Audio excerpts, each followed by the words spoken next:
Each week we listen to an album, here's a remind. Just know it's gonna take about 3 hours of your time to hear us complain or praise each other's taste. But no matter what, at the end of the day, we're just best friends who love different music. We are earbuds, earbuds, earbuds. This is Earbuds. Hey everyone, welcome to another episode of Earbuds. If you're watching this on YouTube, first of all, thank you very much. Please like and subscribe and comment down below. Tell us everything you're thinking about. We want to know, we really do. Good or bad, good or bad.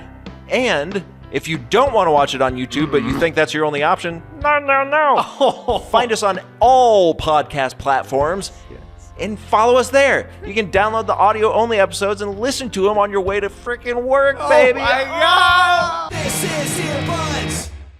Hey, how's it going? It's Earbuds. It's Welcome to Earbuds, and it's Hello, I'm Joey. and I'm Landon, and together we are the Earbuds, of course. Yeah. And this is our constant quest to find what fills the inverted butt cheek of our Venn diagrams. Yes. Of course, throw up your inverted butt cheeks, dear constant listeners. Now, typically the show is I bring a new album to Joey that maybe he's never heard of. Maybe he has. But the point is, I have my interests in the music world. He has his. And while it is a Venn diagram, certainly some in the middle create the inverted butt cheek of earbudness. Mm-hmm. And early on in the show, within the first few episodes, we brought... I'm just going to clean up my part of the desk here. There's a lot going on. I brought to you a songwriter named John Van Deusen. Yes. And we covered his I Am Origami Part 4, Marathon Days. And I wasn't sure. I thought, but you might like it, you might not. And you're throwing all these words at me. It's John Van Deusen's I Am Origami Part 4, Marathon Days. It's just, you're throwing so much at me. And I'm going, all right, I'll try to digest this, my man. But we listened to it and you said... Well, to this day... It does stand as my favorite thing that you've brought out of the things I didn't know about before. Right. Some albums I did know about. This was someone I hadn't listened to. And still, you have yet to beat yourself, because I've become a not even a Fairweather fan, I guess, just a fan. Every time I see Unless he puts out something bad. Yep. Every time I see a post from John, I see who likes it already. You beat me to it. You beat me to it. This man is a bigger fan than even I at this point. Yeah, I'm looking at who's like that. I'm like, guess Landon doesn't like this shirt. Double tap. Meanwhile, I'm actually paying the man. I buy all the shirts. Right. I buy the stuff. I'm showing that I like them. Yeah. Meanwhile, you're at home listening to an oblique Midwestern Christmas. Well, you guys know, you're fans. So this is a bonus episode. That's right. We're still doing our regular shtick, but because we covered him on the show, this is we like to cover Earbud alumni. And John is an alumnus of the Earbud University of Inverted Butt Cheekness. And we'll tell him as much. Maybe he's checking it out to see if he should do something with us, and he's closed out by now. But if not, we'll see you soon. Yeah, and so we wanted to cover. He put out a new album. Yes. Just week ago. 1 week ago. So we said we gotta cover this album. Mm-hmm. The album, of course, is called Anthem Sprinter. Yes. So this is, how many? Cut all that out. That's embarrassing. Yeah. How many albums has he put out? I can't believe I keep doing this. Wow. How many albums has he put out? LP is full length, baby. Hit me with it. As just himself, as a solo artiste? Yes, I'm not counting, of course, Buffet or his Lonely Forest his or band. And then the one where it's a couple of guys just having some fun. Telephone Friends. That's it. No, but as him own self. Yes, is this 5 or 6? I think this is 5, not including the Christmas album. Right. That the doesn't Bleak count. Midwinter. Yes, which is also great. But this is the 5th one. And now, according to what he's kind of said in the lead up to this album, this is an album he did not know was going to be coming out. He's working on... Wow. He's working on what he considers LP5. Okay. I think maybe of the I Am Origami, or at least, maybe not. I think that kind of closed out with part 4, but just he's been working on LP5, and then kind of this randomly, I think, even to him. He just woke up and it had come out? Well, he said these are all songs, from what I can gather, these are all songs that he had written a long time ago. And sort of said pish posh applesauce too. Yeah, and then I think he maybe had a meeting with Tooth and Nail, and they were like, "You got anything?" And he was like, "Well, sure." And then gave them, well, not to spoil it, but it is a little different. I also read it because he had written them before. He views it maybe, if only there was a way to ask him about this stuff. Yeah, we should. It's sort of a prequel to the Origami series. Yeah. Is that correct? I don't know. From what you've read? From what I've read, that's what it said, Fred. So it's an interesting... bands do this from time to time. They'll put out an album and they said, hey, we wrote all these before. And you go, okay, so you're running out of material, right? Yeah. Do you think it was a meeting with them and they just kind of wanted something? Or has he been... maybe stewing on, hey, maybe I should put these, maybe these should deserve a proper release? I don't know. If only there was a way to find out. But from what I can tell, I don't know why, but something I saw or read or something made me think like, oh, maybe someone came to him. But I'm completely just, What was his first lying Tooth and Nail album that came out? Because I thought it was this one. And then I saw that this is his second one. He had, I think, part 3 of the I Am Origami series, which was him. I can't remember. The one with Whatever Makes You Mine. I can't remember what it's called. But it's part 3. I think that was on Tooth and Nail. And then part 4, for some reason, was not. And still hasn't been released physically, which I spank you for that. A Catacomb Hymn. That's it. Yeah, and then, yes, of course, I've been looking for... I'd love to own that last one. He had said that it will be coming out as the full thing with the EP content/content. You know what I'd be even cool with? As a full... What? I'll throw this out here. Do a little 4-cassette. Do 4 cassettes. Anything. I just want to pay him for his stuff. Because they come with the Bandcamp thing. I'll get the digital copy. Sure. But I do spank you for that. Yeah, and I spank you for that as well. He has said that is happening. So at some point it will. Maybe I wish we could ask him about that. But maybe we could someday. But so now, yes, this album comes out. And it harkens back more to the part 3, the Whatever Makes You Mine, that sort of, which his whole thing with that was like, these are the songs I wish someone would have wrote when I was a kid, or like that's the music I liked when I was growing up. And as we kind of said, or I said, or someone said, well, I like that music now.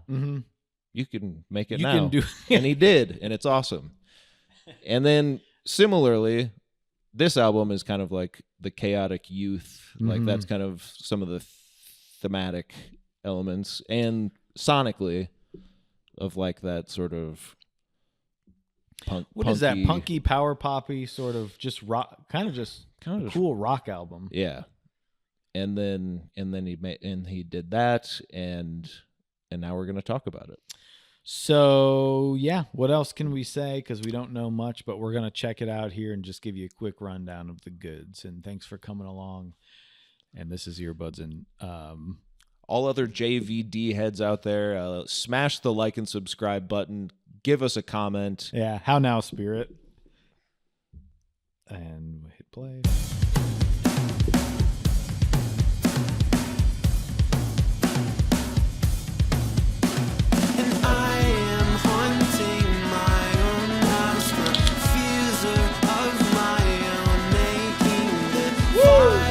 Places staring back, and I'm hearing my own voice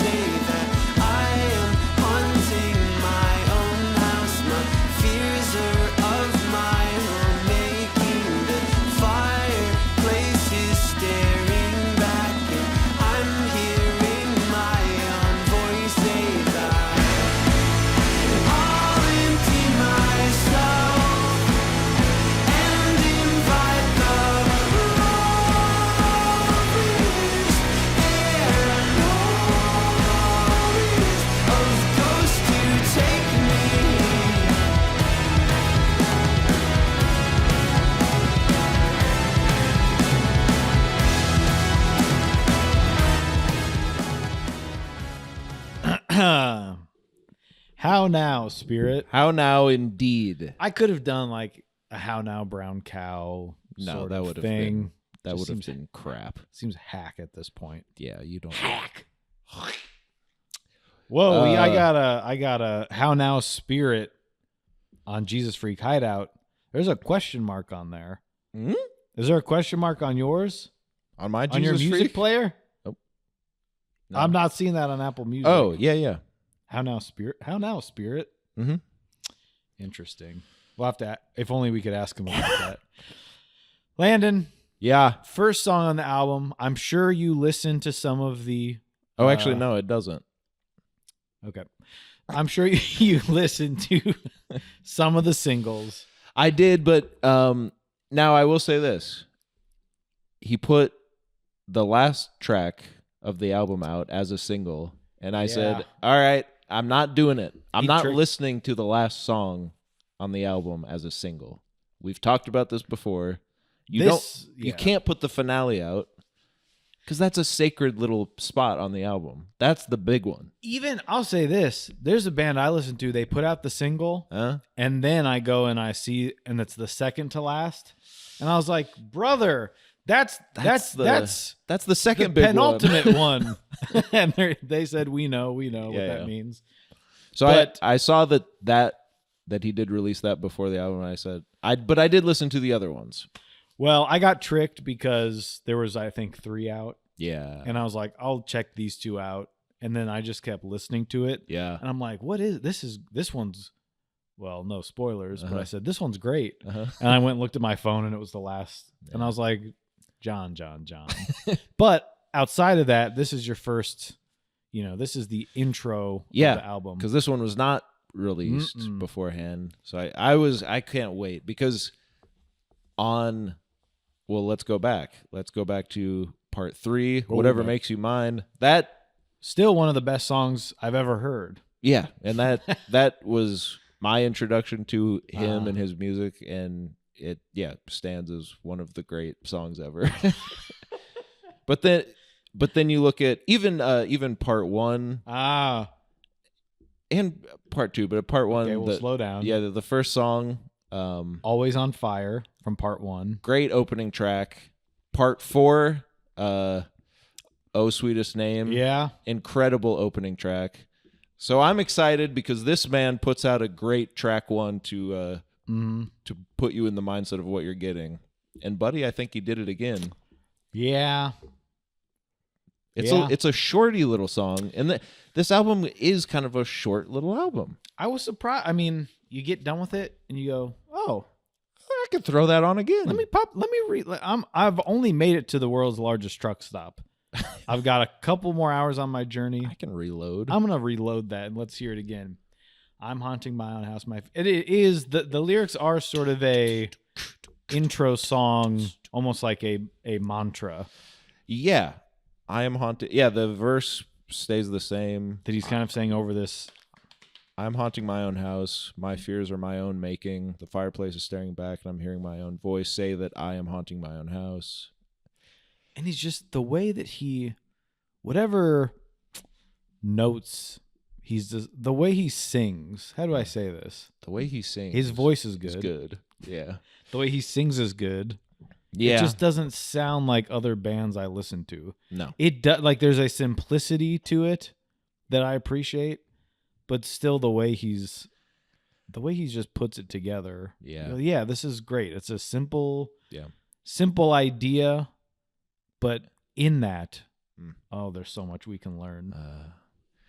I think it does set the table for this sort of introspection of,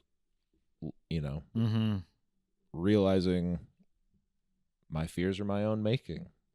I'm haunting my own house. What a great idea to haunt your own house. Write that down. And then I'll empty myself and invite the loveliest and holiest of ghosts to take me. Now, this is when he hits that falsetto that I love. Loveliest. Well, that was mine, but... Yeah, I don't like yours. But I like when he does that too. Yeah. He's cool. He's got that cool voice. He can do stuff like that. And you say, this sounds good. Yeah. If my friend did it, I would hate it. Which, I can't imagine if someone would try that. Yeah. But I like this song. Is it my favorite on the album? No, but it's not. But it's an intro, baby. I'm not kicking it out of bed. Of course not. For eating crackers or whatever. Yeah, of course not. In bed. Right. I get a second bed in the hotel, so one's for eating and one's for whoopee. Right. That's when I get back in the room. I have what I call a comeback cracker.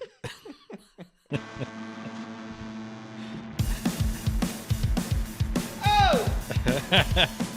Play the drums! Come on!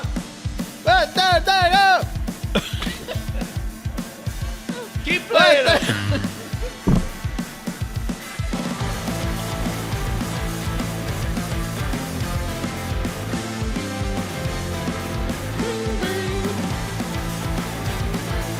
I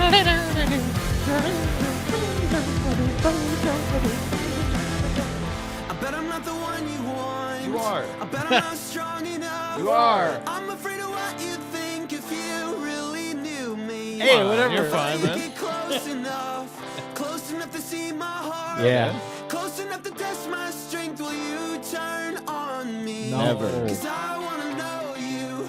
I really wanna understand. I wanna keep you safe instead. Crushing you in my hand. God. You don't know what I'm thinking when we talk. My stomach's sinking. You never guess. It's who I see. Do you look through to me? Do you look through to me?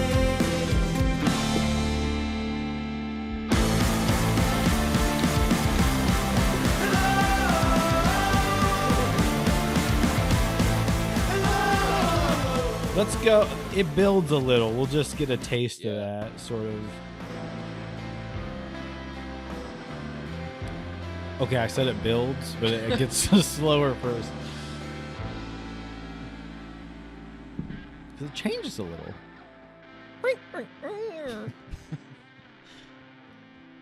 He thought he was done. Yeah. He was putting his guitar away. Yeah. It's like, dang, is this thing out of tune? Then he remembered about the thing. With Oh. Oh. This is my comeback record.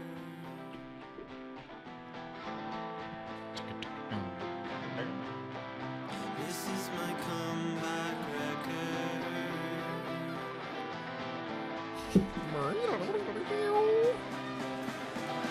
And do you want to see me lose it? And do you want to hear me prove it?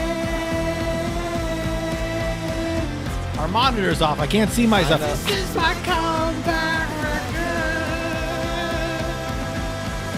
All right. We can't listen. Hey, we can't listen to the whole thing. Tooth and Nail's gonna fight us. Tooth and Nail. That's a bite. Please take that down. Now, did you listen to? You said you listened to this one before. Yeah. So this is the first one I heard. Yeah. Chronologically speaking. And what'd you think of this song? To quote my friend over at Jesus Freak Hideout, staff's second opinion, I'm not sure John Van Deusen has it in him to make bad music. Woo-hoo!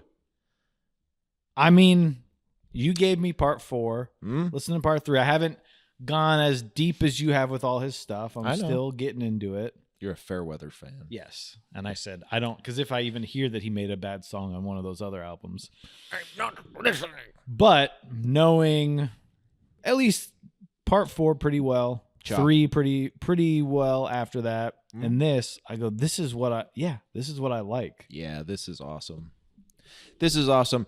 And I know I said the first song is kind of a shorty, but then there's a couple of these on here where it's kind of 2 songs. Mm-hmm. In a way, there's like a couple different movements where you have the first, and they're like 5 or 6 minutes. You're like, God, I'm with the It's Jesus. 6 minutes long?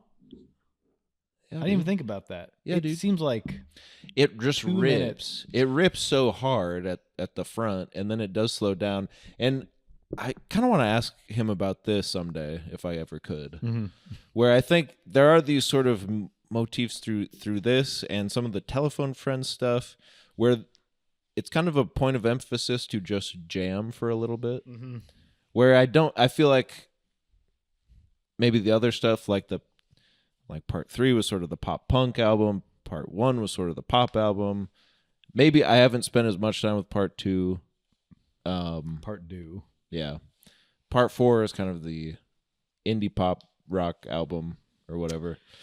Yeah. So everything's pretty tight as far as like structure. And this seems to, I don't know, it's just a little more open. It's a little more experimental as far as like, no, we're going to just jam for a little bit. And that end part, when they come back into sort of like, it's sort of a new portion of the song. Yeah. I mean, not to call it prog rock, but it did progress into rock, into different rock.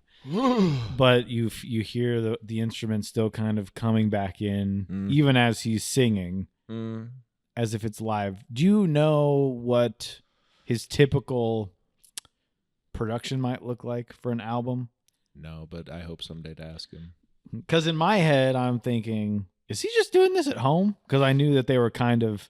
I just had some stuff lying around. Like, okay, yeah, whatever. But then I know he has a drummer. Yes, Braden. I can't remember his last name. I'll look him up. But he was the drummer of Lonely Forest. I think he's drummed on all of his stuff. Braden Kruger. Save the Telephone Friends stuff. But I think he's been his drummer for everything. I love this drummer, by the way. But everything else is great. Well, there's something he does later on we'll talk about. And I was like, John. And then, come to my surprise, Braden. I was just like, that's a cool thing he did. Oh. But then I realized it wasn't him, it was a different guy. So what I did was I took my praise and placed it on the correct person. Very good. But he does everything else, right? I don't know. I'm just seeing... I think so. As far as the other instruments and such. Someone should ask him sometime. Yeah, we'll have to... I've seen a couple. I'm seeing a producer. So he was in a studio. Yeah, I think so. Okay. Sometimes people don't... Yeah, I know. Or but like Ace Enders or whatever. He's just building... He just builds his one in his studio. Yeah. Yeah. I think it's a sort of a... How most people are nowadays, where it's like, I recorded the first part of the song in my attic studio, right? And then I went to the guy that Tooth and Nail paid $500 to produce it. I don't know. I literally am making all this up. Yeah, you're not a good source of. We're just reviewing the album. We don't know. No, you've never talked to the guy. No, so I think. I imagine it's some kind of amalgam of all the different ways you can record now in the modern era. But would you say this is one of your favorite songs? Yeah, and I will give you just a little hint that it's hard to even say that because each time I hear a new one, it gets a little muddled on what exactly is my favorite when everyone is better than the last. Yeah.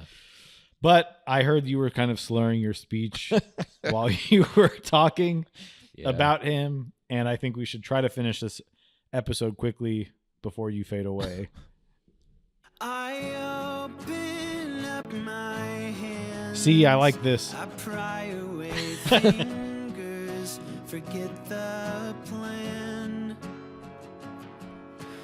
Every time I speak, echoes of your choice haunting me.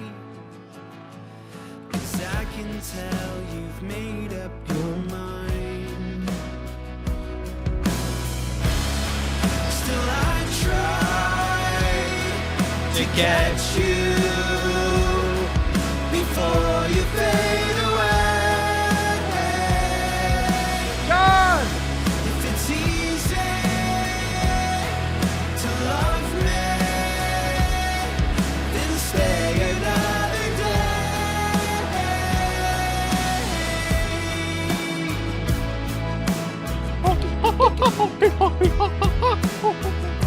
So just him and his. That's something you do at home. Yeah. I got to turn this one down. I'll be honest. You want it on? I want to listen to the whole thing. Yeah, this is you the love problem. this song. I hear Comeback Record and I go, oh, we're going to have ourselves some fun with this. I get to the third song and I go, I don't know how you're going to top this. Oh my God. I thought this one might be a little too schmaltzy for you, old boy. No, because it's so earnest. He ain't like that to me, dog. Yeah. That's what's so great about someone like him. It's like a different side of whatever makes you mine. It kind of is this like almost what he said of like, why hasn't someone made this song before? Yeah.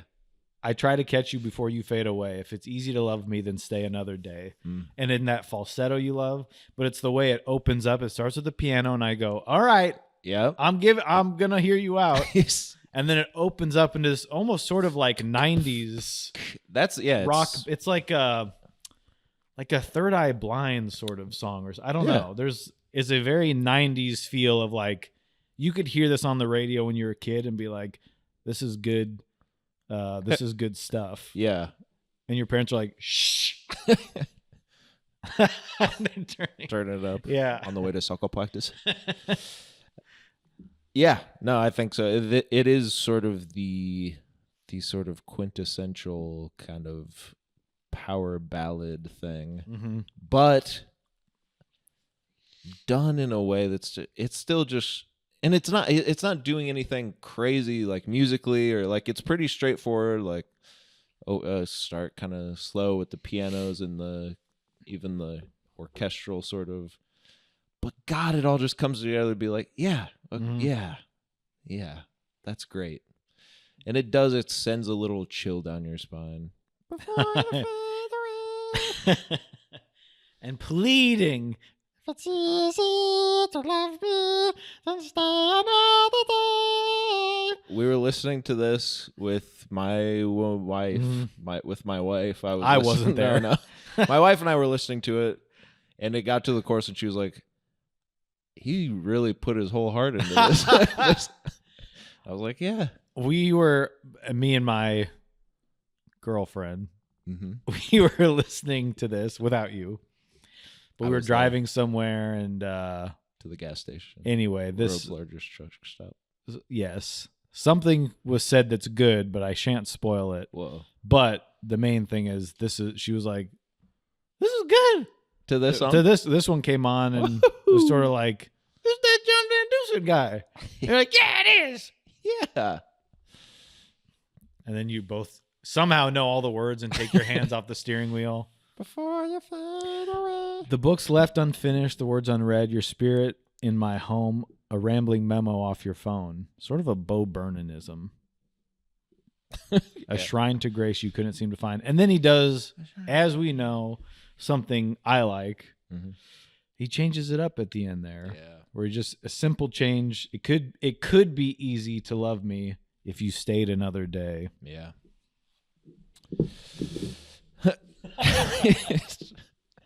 Yeah, plug that back in. It's good. It's good mood food, man. Yeah. Well, I mean, it's actually kind of bad. It is bad. It's sad, but it's a. But I think he's in a good place now. You know, when you listen to one of those albums where it's like, hey, these are some good love songs, and then you find out, oh, they actually, I don't know, they're like divorced now, and something terrible happened. Right.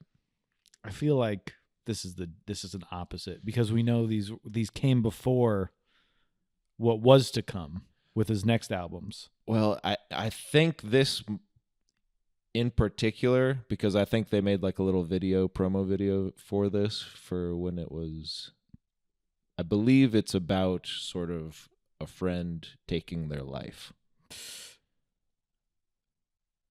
That's not what I thought the song was about. That's fine. It can mean anything. I just want to pay.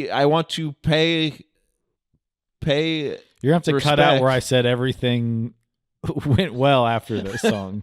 Well, I just want to pay respect to the source material, but you say you don't know much about this album, yet you come to me with such a such a nugget of information that you just he posted it on the Instagram that you like before me all the time. Okay, I can see that as part of the song too. I mean, obviously not knowing that, it also comes off as a relationship. It does, of course. As I think a lot of songs that deal in, like mental health issues or a relationship usually will be on the same album. And you're like, oh, I guess this is about something different than I thought it was about. Yeah. He's looking for it.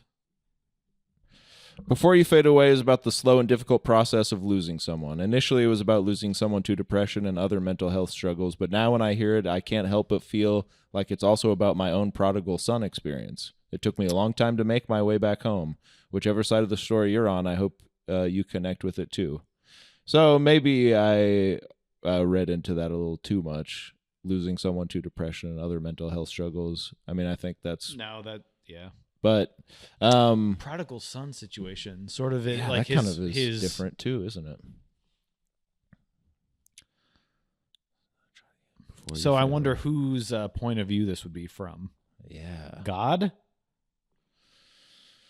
If it's his easy parents to love me. If you're the prodigal son, riddle me this, Batman.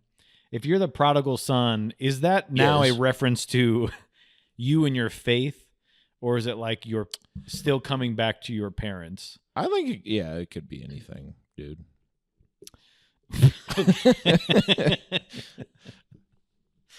Guy who just told you the song's not what you think. Okay, it's well, about. it still might be my favorite song on the album. Well, there's no. No, it's not like he said this is about how racist Landon is. Yeah. Just beep that whole thing so people don't know what I said. Yeah, it's not about that. But no, this is a great song. Yeah. It's probably up there for me too. Although there's just so many, not to spoil anything. It's too soon to tell, aren't it? Mm-hmm. Hey, what did you get on the test in math class yesterday? This is very weird because I've never gotten this before. Mm-hmm. But I got a double D. No worries. That's fine. Where did you go? Oh! Radio is driving me home.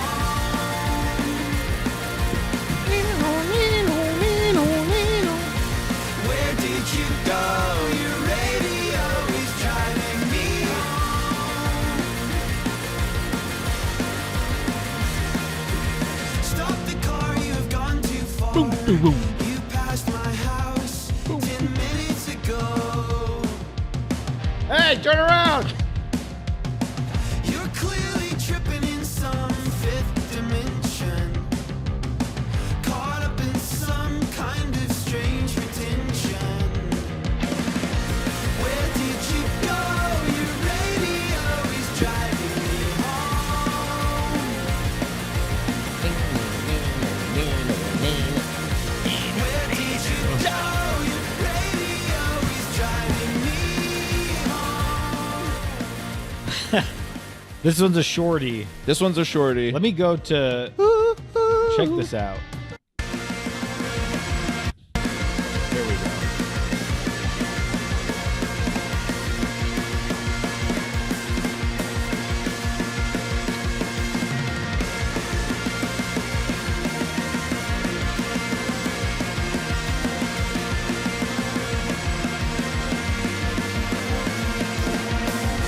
Where did you go?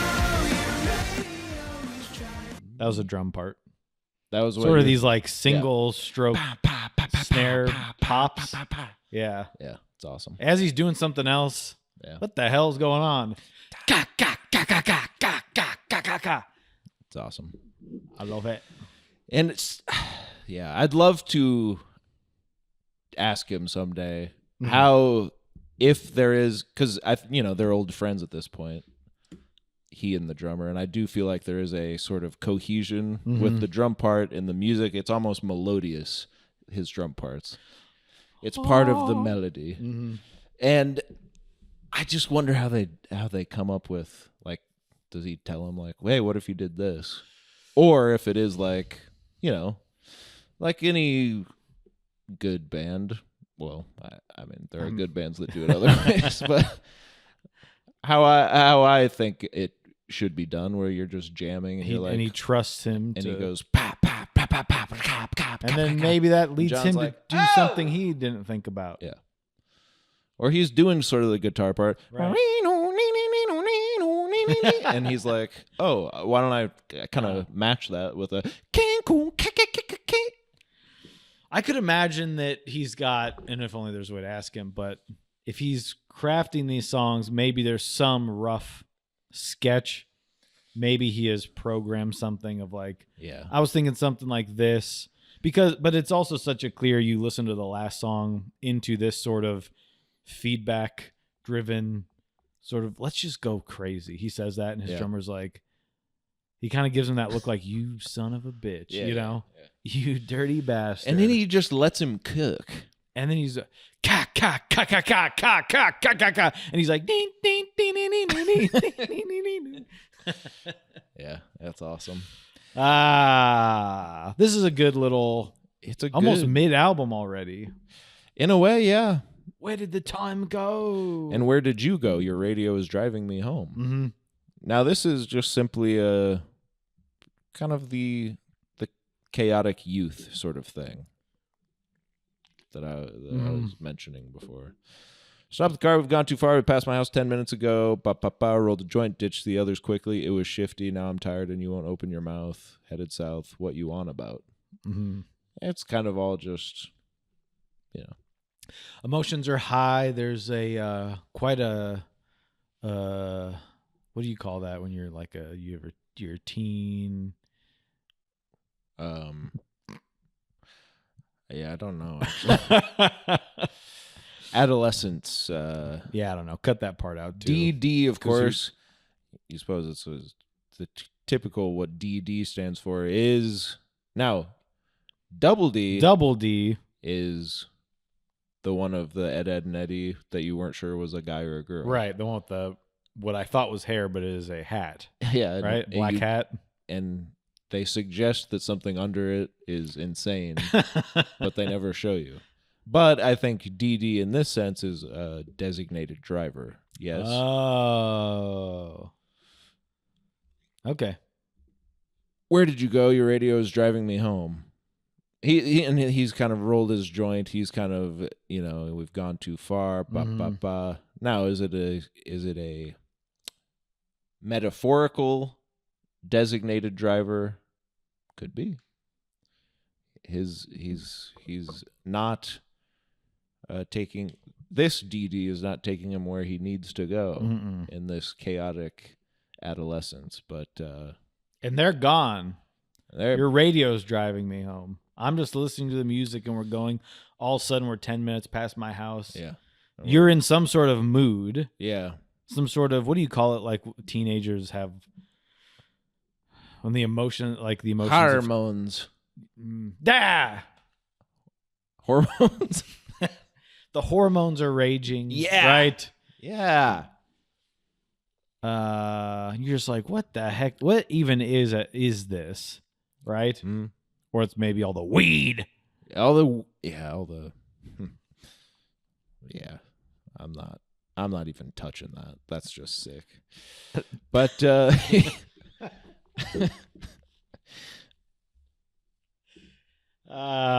you like the song? I like the song a lot. Yeah, and of course the name Double D makes me think of something else, but what do I know? I'm just a lust tripper. What's so scary about this place, guys? I don't. There's invaders. I think it's the air conditioning. No, definitely not. Ghosts. Definitely ghosts. I think it's real people. Clearly I was wrong to leave you, dear. Tripping through a lustful, prideful view. Now I stumble home to face my fear. Clearly I was wrong to leave you here. It tethered tightly down to end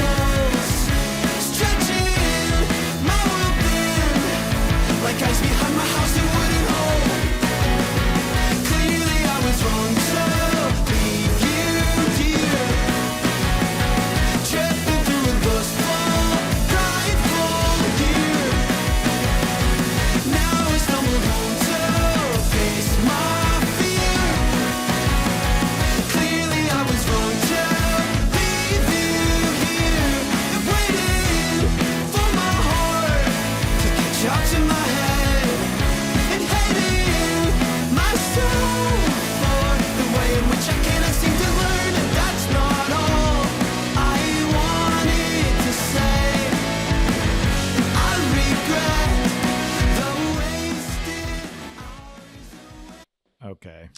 Where did you go? I remembered I wanted to say. That's a different song. Where did you go? I remembered I wanted to say something else about that song.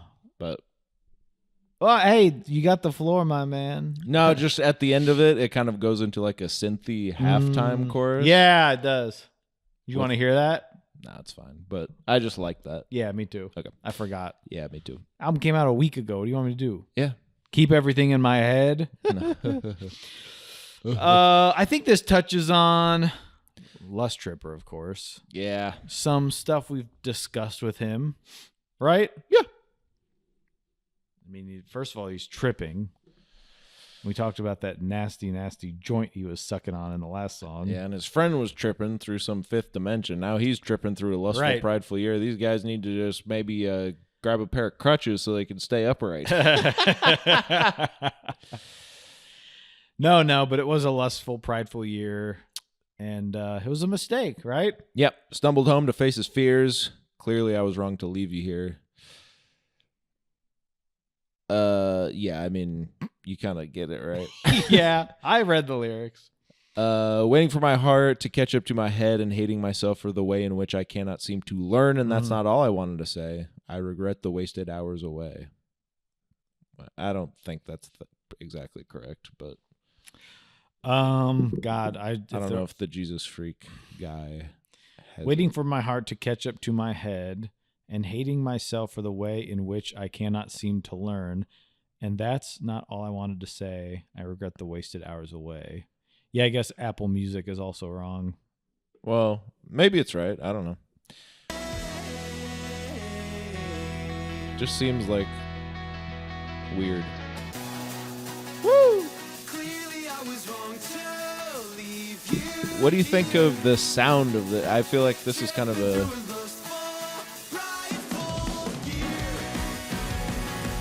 different sound.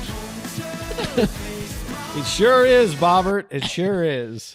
How do you... Now, this is something I wish I could ask him, too. Of, do you come up with the guitar part first, or do you come with a... He's just kind of... Clearly, I went down... And then he's like, oh, what if I played it? And followed the melody. I'd love to answer that for you, and that would involve talking to someone that knows how to play the guitar. Same. Where you could say, if I sing like this, I know how to do that on the guitar. Now I can see myself noodling about, and you come up with, and you go, clearly I was wrong to leave you. That's beautiful. Well, it's just something I thought of. Whoa. I think, yeah, I mean, these guys, these sort of geniuses, they can come up with stuff like that. But because I imagine you're always trying to find a catchy riff, and then you find one so catchy that you're like, I gotta sing this some bitch too. Yeah, I can't just play it, and it is catchy as hell. It is a little twangy, and then you've got in the background. Yeah, you got a freight train coming after you, boy. Just everything is cool. It's just cool, you know what I mean? Every song does have a little bit of a different sound, but it doesn't. It still feels of a piece. Absolutely. Right? Absolutely. I would love if we could have some sort of body of work that made any sort of sense, right? If only.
Oh.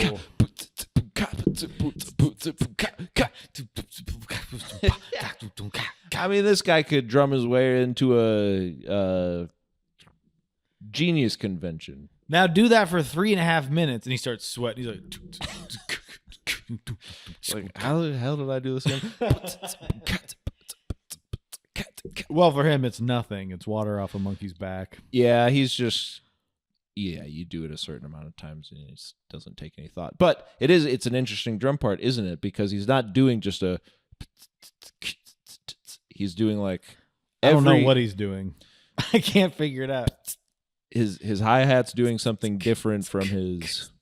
It's just such a damn good groove, certainly. And they said, just do it the whole time. And it fits the whole thing. And then you get into bow. And he is a noodle. Yeah, that's awesome. Oh, I wanted to ask you for the last song. What was that intro? Who's talking? I think definitely him. Okay, I thought it was like from the League or something. No, I think his voice is the first voice that says like, so what's that? Why is this place so scary or whatever? Oh. And one of the other voices sounds like, I think, Nick Kroll. So it's probably from the League. I have a sneaking suspicion that it's some leftover from the Telephone Friends stuff. Because I think one of the other voices sounds like one of the other guys. I think.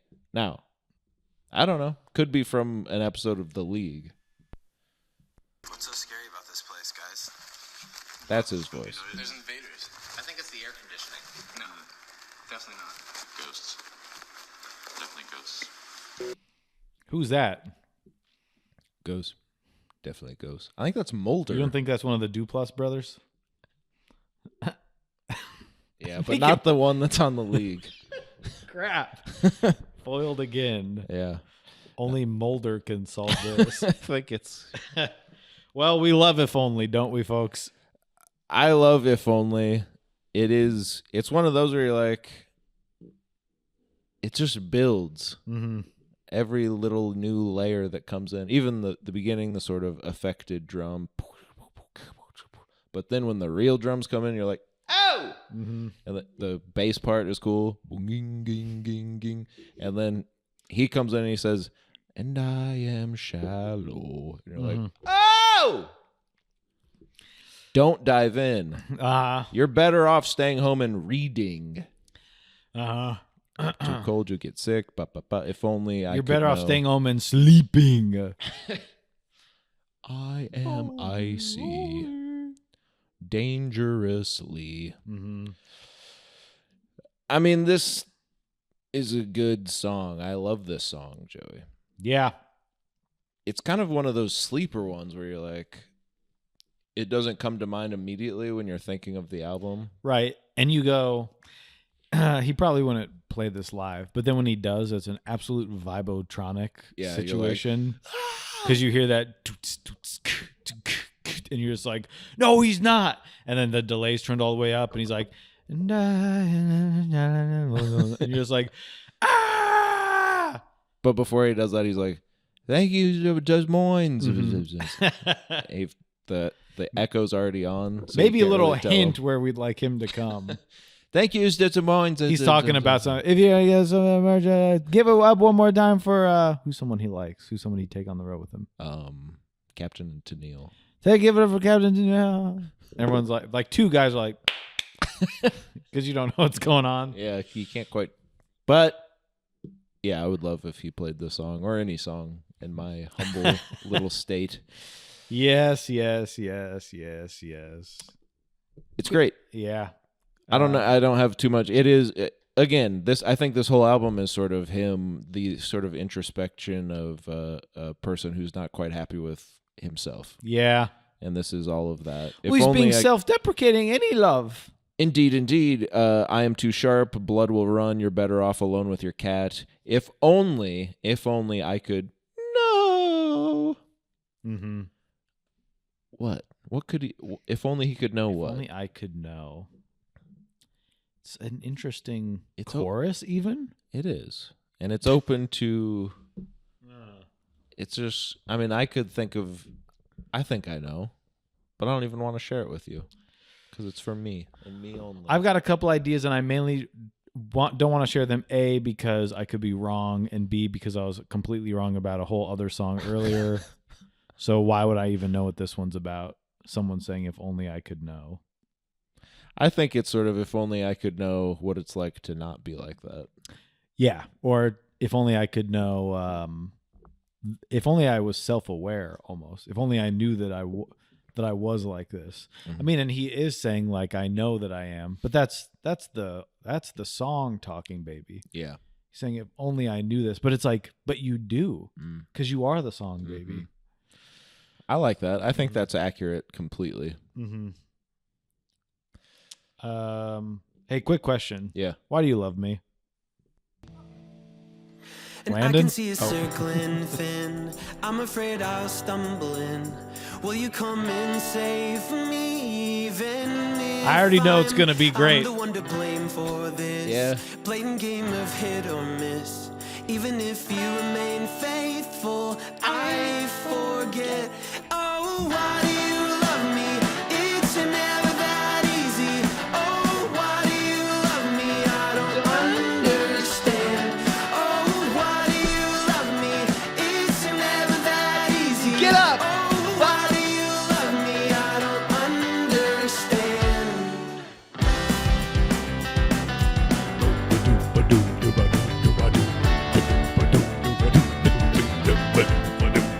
And everywhere I look, I see subtle proof of graciousness. I put out my hand to stop, but you insist that I'm no good at holding fast, gripping tightly to the past. Sweep this under quickly, it's a broken glass. And oh, why do you love me? It's never that easy. Oh, why do you love me? I don't understand. Oh, why do you love me? It's never that easy. Oh, why do you love me? I don't understand. And I'm drifting the sea, cold waves crash over me, and I know you will never leave. You're good at that. Holy shit. Oh my God, you're good at that. Thanks, man. Thank you for sharing that with me. Well. We've come to another favorite on the album. See, in here, I thought this would be too religiously bent for you to fully enjoy. I'm bent, but not religiously. So half of me loves it. Well, that's good. It kind of hangs to the right. The two songs I was like, I bet he won't like these. You say are your favorite. Isn't that interesting? I've yet to fully understand you, my friend. Yes, and then when you hear what I've brought for us next week, you don't even understand what's going on. I think it's because, A, they're not, I don't view them, like lyrically to me, they're not, it's not cliche. It's not too. I agree. I mean, yeah. I fully. love his songwriting. And then I feel like those, when it opens up, it's always like sort of earned. Yeah. Where it doesn't feel like this is the formula of we're at the second to last song and it has to start with this little like, I was born in the top of a mountain. Let me out. Pour me in a fountain. Oh. And everyone in the audience is like, oh. Yeah, it's you're not right. like It's that. not like that. You know what? You're absolutely right. You bring me so much stuff that's like that. Yeah. But it's just it's gonna like hit you. And it does, baby. He gives it to you. And then I mean it is not distinctly religious, of course. I'm not saying that it is, but No, of course not. if you know him and his sort of thing, you certainly could read it as that. And he's looking for a subtle proof of graciousness. He gets away with a lot of stuff. We sometimes say, hey, even easy. if you remain faithful, I forget. Why do you love me? I mean, this is certainly a song of a narrator in a tough spot, not necessarily happy with himself, asking someone, be it a god or a significant other, whom's to loves unconditionally, and saying, "Why would you love me?" You love me. It's never that easy. Just the way that chorus sounds is cool. Mhm. I don't understand. And then the second verse, the everywhere I look, I see subtle proof of graciousness. I put out my hand to stop, but you insist. The sort of, I don't want the grace. Because he feels like it's not deserved or he hasn't earned it. Yeah. But you insist. I'm no good at holding fast, gripping tightly to the past. Sweep this under quickly. It's a broken glass. Drifted sea, cold waves crash over me, and I know you will never leave. I don't why? Why? I mean, this could be, to me, it is a faith thing. It can also be about his wife. He's talked about it comes up earlier in the album too, but this idea of being on the road or being, that a lustful, prideful year, but someone is still there. Mm-hmm. Hoping for your best. And you go, I don't understand, because if you were me and I were you, then I'd use your body to get to the top. You can't stop me no matter who you are. And then, of course, Ace Ventura 2 starts with a bang. Mm-hmm. But you'd say, I wouldn't, I don't know if I would be that patient with myself, Right. Maybe I'm not patient with myself, so why would you be? Yeah. Now that's about a person, about a god. Yeah. It's a universal feeling. I think everyone can relate to. Why would you love me? But that's why it's another simple another simple. I'm a POS. POV. I'm a POS. Can you play just the beginning of this? No. The very beginning. And I can see you circling thin. I'm afraid I'll stumble in. Will you just come that. and save me? I'll stumble in. Like everything he does is cool. That's what pisses me off. And I can see you circling thin. I'm afraid I'll stumble in. Stumble Will you in. come and save me? What is that even? Will you come and save me? I can't do it. I'm embarrassed. No, No, it's good. It was really good. It's this Waterloo. It messes with your throat. Come and save me, even if it's just like, I don't know. Why do I even try? Why do I have all these secret songs I was going to play at the end of this episode? Yeah, you shouldn't now. And Yeah. I hope you don't. No, I would regret it. And as you know, you famously always say, my regret. Well, I think you're usually talking about when you eat a peach whole, but my regret is a pit.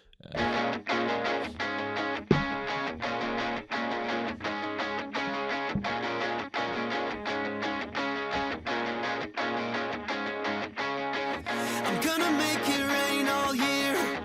I control the clouds. I strike a chord that swiftly ends your drought. Wow. And I've been spending too much time considering how much water it takes to quench the doubt. Yeah.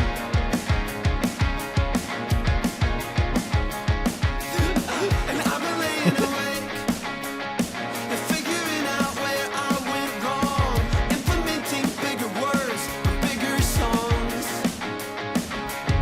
And I've been reading up on your critical mass and what constitutes as kissing ass.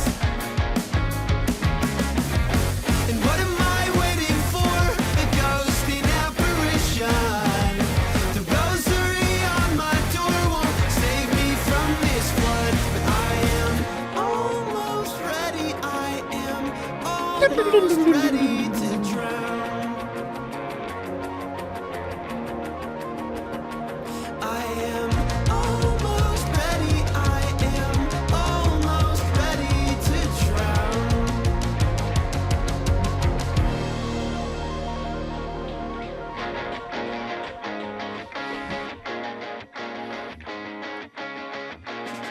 Oh, am I going to let us hear it?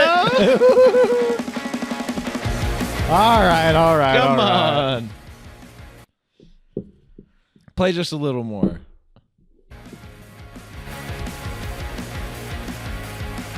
So I like when he says the...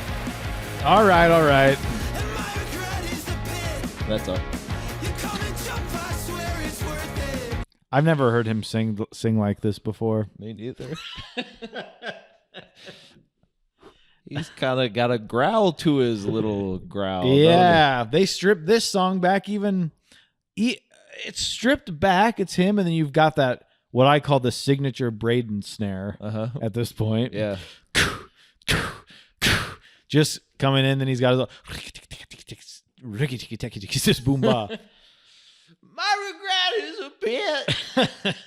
Then you do get a little Yes. right, Yes. right. This to me, this is probably my favorite song on the album. Whoa! Mm-hmm. Now I wouldn't have called that from Adam. Interesting. It's not even that I don't like it. You just don't I think do. I would like it. I just want to pick it as your favorite. I love, first off, I'm going to make it rain all year. I control the clouds.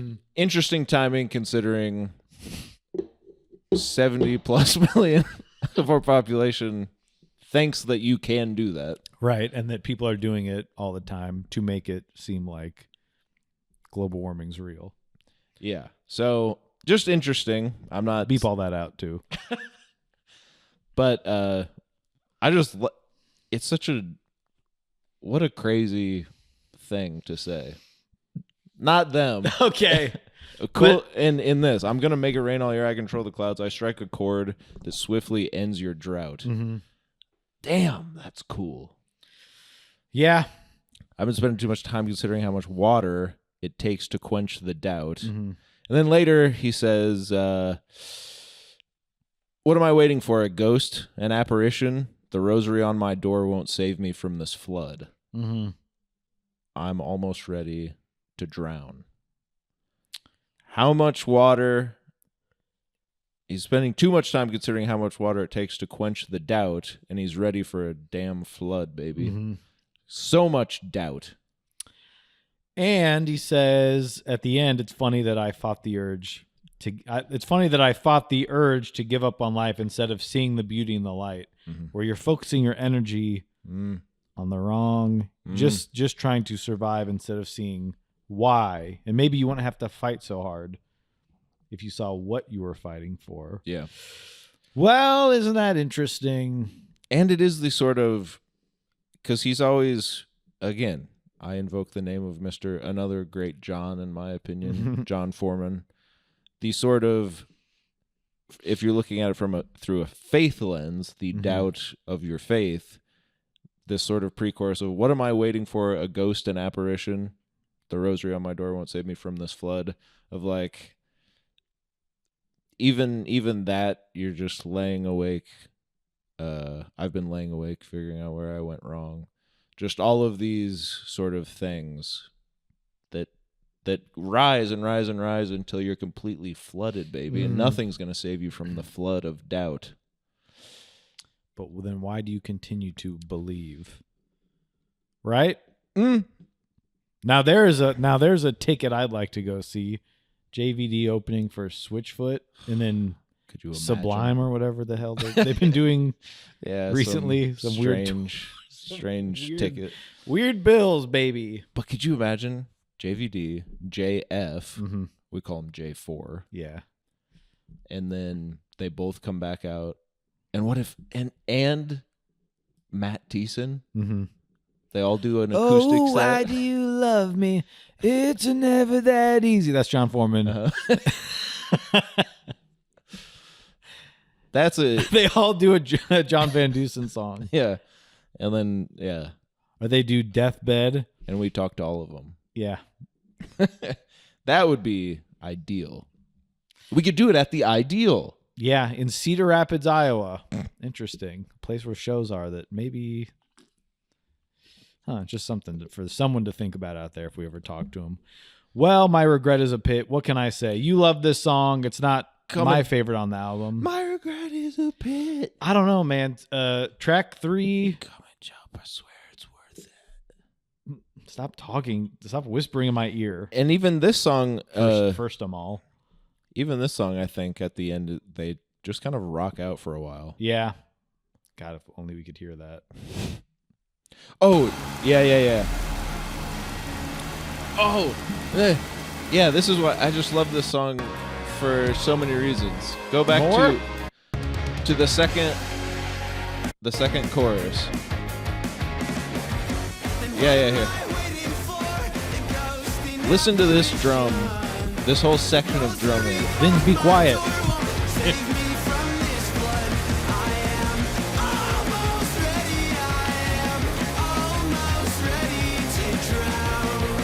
Now hold on.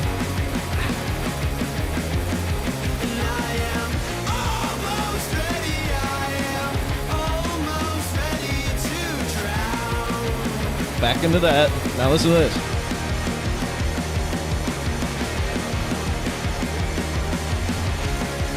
Back into that. Whoa!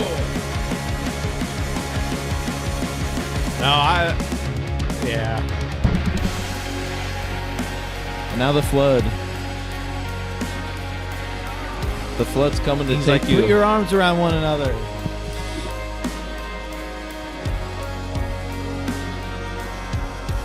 Am I at a effing Pink Floyd concert? The water's rising. Come Don't and get jump me. in. Don't get me, but I'm ready if it does. I swear it's worth it. Don't do it, but if it does, it's okay. No, I now, you know what? I'm seeing your side of the coin a little bit. Yeah. What is he Boom, doing boom, back there? Boom, boom. That is just when I heard that drum part, Who are these? because he's doing on the and, Uh-huh. kind of the punk, classic punk thing, and then halftime, and then back to the, and then a quarter notes, katu, seamlessly. It doesn't. The first time I heard it, I said, "What is happening?" Yeah. And then I listened again and I said, the guy's just great. I forgot that was this song. Thanks for bringing that up. Yeah.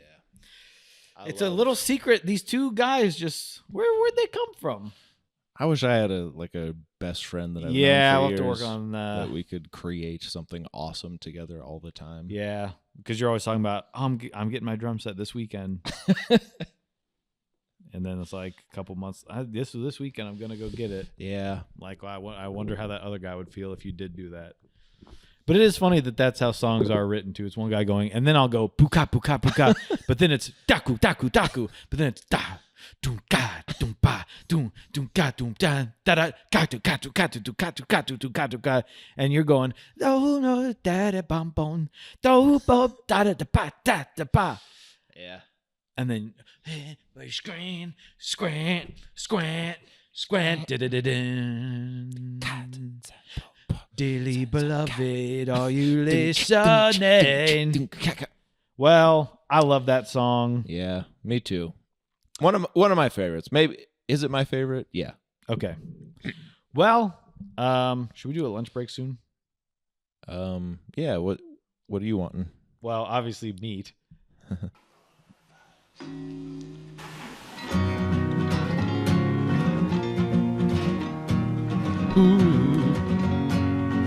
The hell was that?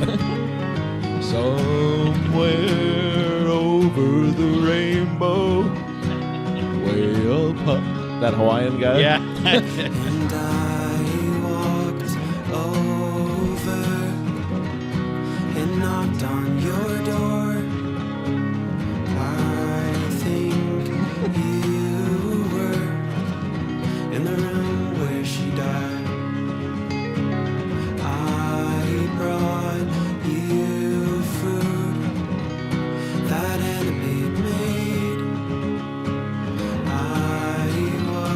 wasn't sure if you wanted it.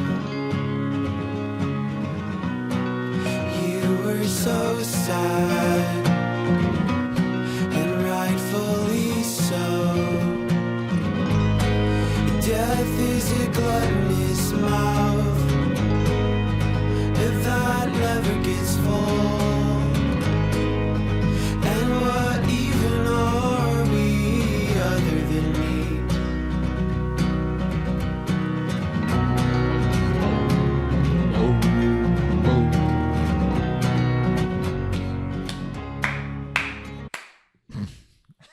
I just I was thinking about on a different podcast I was listening to where they were talking about the guy at the mall that would write your name on a piece of rice. And they were saying if that guy that wrote that sang Somewhere Over the Rainbow came, you know that rice guy is gonna go hide somewhere.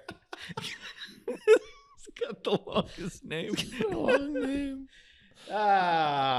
Good, God, good time to think about that. That's hilarious. Yeah, the kind of the sad song. Yeah. And we laughed through it. That's sick. Well, look, I think it's a great song. I love this song. If you read the lyrics, it's such a simple. I mean, this is like it looks like a diary entry. Yeah. Right? Mm. It's someone Diary of a Wimpy Kid. and hey, Roderick rules. I walked over, knocked on your door. I think you were in the room where she died. I brought you food that Anna Babe made. I wasn't sure if you wanted it. Doesn't even rhyme, right? No, doesn't have to. You were sad, and rightfully so. And then you get to the little line about death, and isn't it a good one? Mm-hmm. Isn't it a sweet morsel? Yeah, this made me, because death is a gluttonous mouth that never gets full, and what even are we other than meat? Now, of course, we've all had the thing of like, we're just meat suits, whatever, walking around, you know. Mm. We're just not here for a long time, but a good time. Everyone loves that part of your stand-up bit. I'm a depression burrito wrapped in a meat suit blanket. Yeah. And, you know, I mean, it goes back to Vonnegut. It goes back to anyone who's ever said anything. Right. In a good way. I know. Yes. Vonnegut was like, I know not what my meat suit wants, or something like that. And you're just like, God. Brilliant. And someone's like, people actually didn't like him when he was alive. Okay. I like him now, so shut up. Death is a gluttonous mouth that never gets full. And what even are we other than meat? And you go, yeah. But this is what it made me think about it in a new way that I haven't ever thought of it before. And I thought of death in all sorts of ways, Sonny. But this is what a true artist can do, a true thinker. And he probably just wrote this down in like 2 seconds. Right. Like, yeah, death is a gluttonous mouth that never gets full. But the idea that death is maybe not even a malicious sort of thing, but that it's a gluttonous thing and it never gets full, of just personifying it in the way of like it's like an animal that needs to. Right. It is using the word gluttonous. Yeah. So it is kind of malicious. I think because we look at gluttony as sort of a sin, one of the 7 deadly. And can death have a sin? I don't know. Can death have a deadly sin? But calling it gluttonous is like you're saying. That's what's putting it's not just like death's a gaping maw or whatever. Right. It's like it needs it. It can never get enough of that. Yeah. And to pair it selfish about it. Yeah. And to pair it with, to me, it seems like this is like their neighbor that they don't really know. Like they have some, you know, certainly compassion for this person, but it's not like it's his dad or something. Like usually we get a song about death that's like, well, I mean, we've spent 3 weeks talking about stories so far, talking about his dad being dead, which is awesome. And I love stuff like that too. Right. But this is also such an angle on death that I have never really heard before, of like seeing it through, like watching someone else who you only kind of know, like process death. I walked over, knocked on your door. I think you were in the room where she died. Right. My wife brought you food. I don't know if you even wanted it. Right. You were, and even like you were so sad. Like I just watched you be sad, and rightfully so. Yeah. Like I get it. I'm not super sad, but you were, and I totally understand. It's just such a, and then the second verse, I left your porch feeling kind of lost, walked through the alley and sat on my couch. I could see your window from mine. I wonder if you would be all right. Just this sort of mundanity of that's it, isn't and it? the way it's sung with this sort of simple. I mean, this death is gluttonous. This little stanza here, that's a metal lyric. Yeah. If that was in a metal song, it'd be like, oh yeah, it's a gluttonous mouth. That would be in that song. So hearing like death is a gluttonous mouth, like that is a sort of one of those lines where you're like, yeah, but to do it in a way of like, it's so matter of fact. Yeah. Where he's like, I'm sorry about, presumably his neighbor's wife. Right. I'm really sorry about that. I'm just thinking like, man, death never, just it hits everybody. Yeah. And that's what we're here for. Yeah. To end up that way. And then you go home and sit on your couch and kind of think about it like, like, I hope that guy's going to be okay. Yeah. Because what else can you do? There's nothing. There's nothing to say like, and then he felt better or what, like, right. You hope someone will be all right. And what even are we other than meat? Yes, I do know. Is in the song. I love this song. It's great. It made me think about things in a way I haven't really thought before. And that's just something you don't find very often. So when you do, you have to hold on to it. Because it is like you're saying, you're thinking about something in a new way that he just came to you with, but it's not even said in a way that's like, aren't I the clever one? No, it's just this sort of like, here's the view of this, like this thing that happens. Yeah. That's insane. Yeah. That's how reality is or whatever. Yeah. And you're just like, yeah. And you're like you're just pulling out of the world's largest truck stop, doing the thing with your wheel. You're taking a hard left. And you got to get out of there. And you're just like, you just accelerate onto the highway and keep driving. Yeah. Because what else are you going to do? No, nothing. Well, I did want to talk to you about one thing before we ended this, because I was thinking about the guy from The Waterboy. I think it's the lead character, but what was his name? What was his brother's name? I don't remember. You don't know? No, I do. Oh. It was Trebucket. I don't know why I asked you. I don't know either.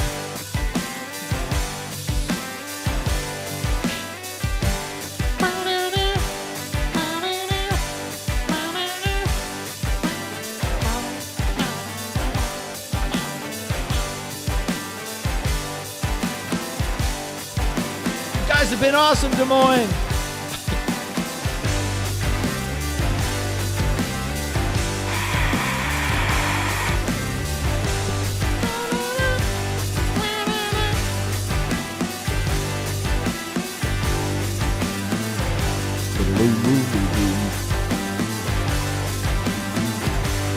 Thanks for coming out tonight. Des Moines. Forget the inappropriate. I'll paint a painter's portrait poorly. You are my sequel, a different lead. Expensive and unnecessary.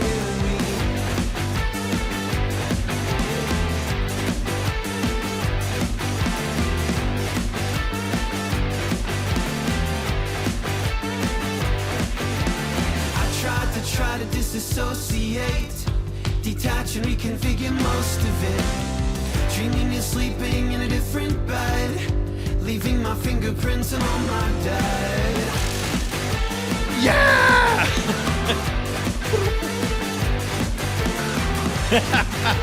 I gotta ask What the hell's him what going that on is. in here?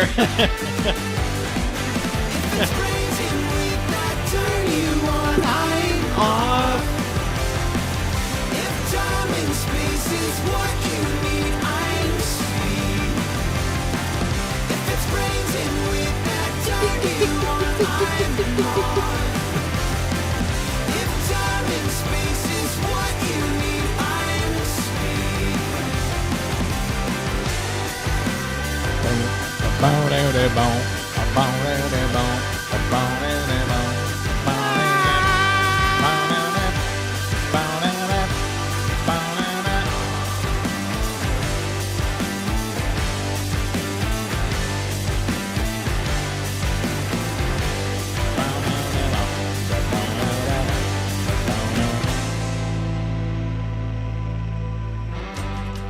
We're 2 minutes, 2.5 minutes. I know. I forgot. This kind of has two little movements too. This was me before I looked over at my phone and saw I was listening to the last song on the album when it was a single, and I went, "Bow, Bow. what the skibbity?"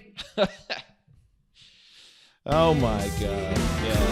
Losing levers, we aren't pulling. Let's not get lost here. Go down in the tombs, we'll stay for years and years. She said, I don't hate you anymore. I don't love you any less. Well, let's not say we did. All right.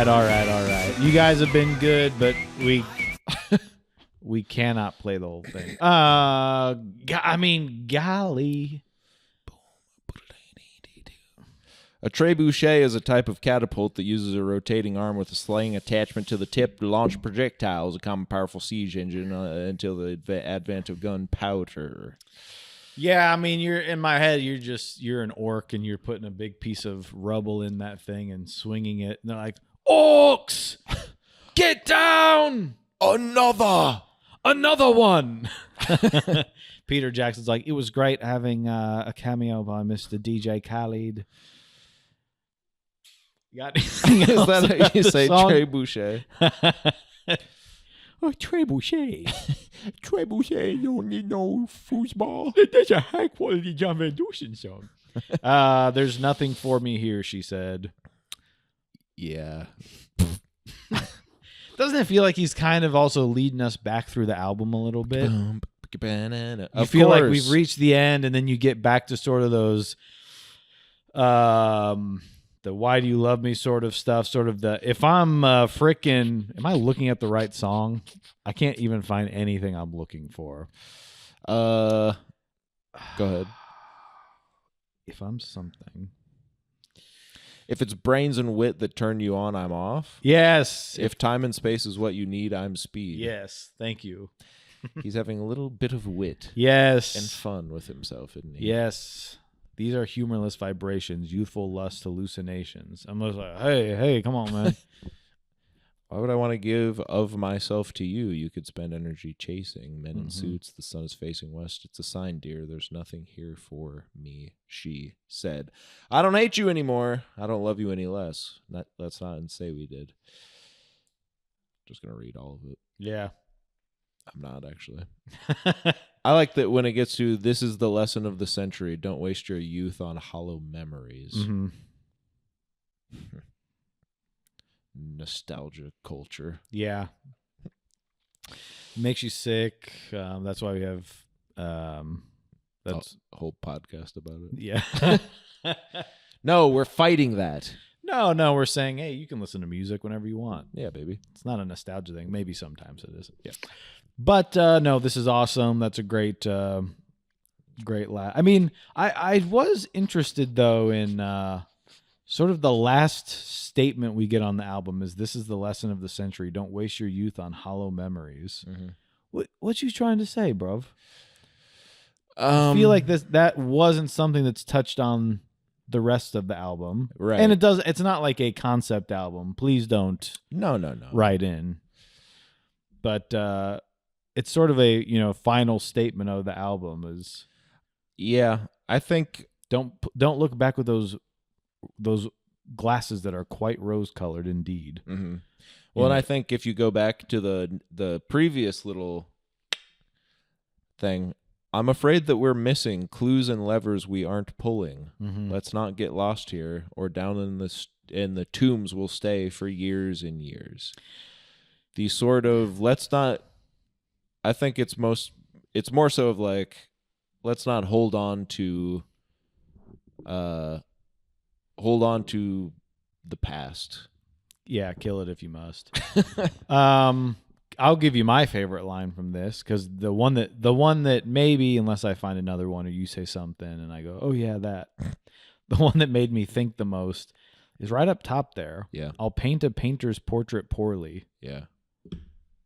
If you're one of these Christian apologists out there, maybe keep this one in your back pocket, because that's a banger of a line. Yeah.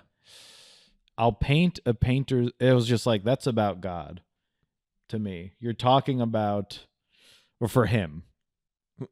But to me, it's talking about someone's going to try to explain, or, why do you believe in God or whatever. And you're trying to paint a portrait of the painter. Mm-hmm. You're going to do a bad job. Mm-hmm. Just as simple. It's like, what the? And it just I could cool. never. I mean, I probably could, but I need a drum set. It sounds cool. Well, You're just my that sequel with a different lead. Expensive and unnecessary. I forget to forget the inappropriate. Yeah, what's that? Explain that one to us, you freak. Well, Jesus freak. Hideout. Been looking at Aziz Ansari's face for the last 2 hours. I think it's a great little closer track. And by little, I mean the longest song on the album. Yeah, it's 6 minutes too? Yeah. That's what I mean. There's these 7 even. Whoa. That was what first tipped me off when I saw it was 7 minutes. I was like, I shouldn't be listening to this before the album comes I out. turned it right off. Ow. And I'm glad I waited, because it is kind of a, yeah, it's a good closer, certainly. Yeah. And it has that sort of epic, let's throw everything in this, even from a production standpoint of the little and the there's and we simply must see if we could ask him about that. But that's why it's fun to be in the studio. You Yeah, pull you some just shit like- out of the closet. yeah, you're like, oh, look, we have It's these. like doo doo, and he's like, hook that up. Put it in. Put that on your little C stand. And even the sort of dancey, but then it goes back into the. It's just awesome, dude. I don't know what Yeah. to tell you. It's good all the way through. It's definitely. I think this is in my top 10 albums of the year. We're in early November now. Hey, how are you? How's your hair? How's your hat? So we're in that sort of. We're looking at our list, right? We're saying, what are the best things I heard this year? It's got to go in there. It's in the top 10. I keep listening to it. I keep going back to it, especially, hey, this week, I was like, at least I can listen to this. Because all I'm doing is doom scrolling. No, don't. I am. I can't help it. But maybe I'll see. Maybe it'll say, just kidding. Or we miscounted. We cheated again. It's the lesson of the century. Don't waste your youth on hollow memories. And that goes for you of wasting your time doom scrolling. Yeah. I wasn't heeding the warning that was right ahead of me, like 70 million people. But, gosh, what would you give this out of? I don't remember what we gave part 4. And I don't. Pretty high. Yeah. Here's the thing. I think maybe that has more songs that like touched me deeply. Yes. But yes. But this fits more in with like the part 3 and part 1 of where like I just want some good ass music to put on, and I don't necessarily want to have a little moment of shedding a tear or like super introspection or like existential sort of. Yeah, this is more And an there is album. that on here, but this is Yes. more. Go ahead. But it's more like here's a record that you Yeah. can throw on. It's not this is part 4 of the, there's something attached to that yeah. for me where it's like this is some sort of concept, this is part of a story. Yeah. Where when I think we got on to him because of Me Without You, right? Where it's like, Yeah. yeah, I can listen to one of their songs, but if you want to get the full thing, it's like you put on the album. Where here, I think you can go to one of them and be like, "That's a great song." That's a great. I'm not going song. to do that. I probably will listen to the whole thing. Yeah, it's so easy to listen to. I don't know, But I can't go too high only because we know that he's working away, right? yes, On another epic for us. Some as you say, like some awesome sauce. yeah, I would say that. Something that's absolutely rizzed out. I'm gonna give this a 7. Yeah, that's a little. To me, That's a 3.5 out of 5. If we were to Yeah. use a different scale, yeah, that's pretty low. I'm gonna give it a You were- 7.5. You were pretty mad at someone else for giving it. Mm-hmm. I'm gonna give it a 7.5. Yeah, It can't be an 8. I feel like I probably gave part 4 either a 7.5 or an 8. I feel like we gave it like a 9.5. We might have. We've been good. Early on, we were saying we were giving everything a super high score, which Yeah. I stand by that. If I did, I don't remember. I'm giving this. I give this an 8.5. Okay. I don't even care. You're making me sound bad, but I do love the album.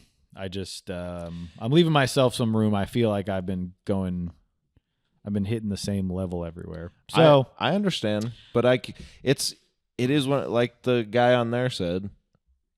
He seems incapable of writing a bad song. there's not a bad song on this album. There's not a bad song on the album you gave to me to listen to. Yep.